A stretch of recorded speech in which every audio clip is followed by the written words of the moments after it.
Stop. Just for a second. Don't scroll. I want you to meet a person you already know. Maybe in your class, maybe in your building, maybe in your mirror. Listen carefully. There was a boy in my class.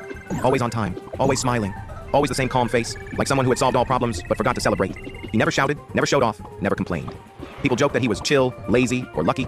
Teachers called him quiet. Friends called him the calm one. Nobody called him when he was actually falling apart. One day our teacher asked casually, "How was your weekend?" Everyone talked, everyone laughed. He said, "It was okay. No details, no drama, just the same small smile." You want the scary part? He never asked for help. Not once. Not even when everything around him sounded like it might break. Now listen, here's the part where you lean forward. 2 months later, the results came. He got a mark that people said was fine. Not brilliant, not tragic, just fine. People shrugged. Some whispered he could have done better. Someone laughed and said maybe he was too chill to study. That night I saw him at the bus stop.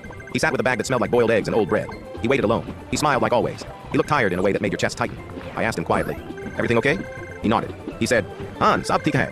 He kept smiling. I wanted to know what theek actually meant. He told me something simple and small and huge at the same time. He said, "मेरे पापा की तबीयत ठीक नहीं है. मैं रात को डिलीवरी करता हूँ स्कूल के बाद. थोड़ा पैसे चाहिए होते हैं दवाई के लिए. मैंने तुमको कभी बोला नहीं क्योंकि मैं परेशान नहीं दिखना चाहता." Balls. Do you feel that?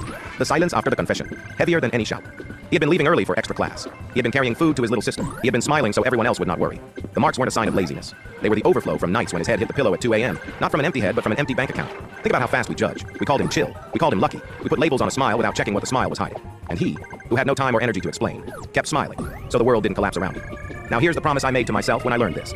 The next time someone smiles and says, "I'm fine," my ears will listen to the quiet. I will notice the small things, the tired eyes, the empty wallet, the borrowed pen, the late arrival.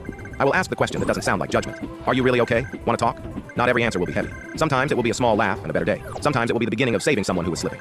And here's the real twist. The boy kept going. He kept smiling. One day he passed with marks that weren't mirror-worthy, but he walked into a small job that paid for his father's medicines.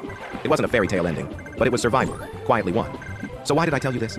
Because behind every "it's fine," there could be a whole life you didn't check. Behind every quiet person there could be 1,000 small fights. And your attention, even for 2 minutes, might be the only difference between someone staying silent and someone finally speaking. And with this, next time you see someone smiling for no reason, don't assume.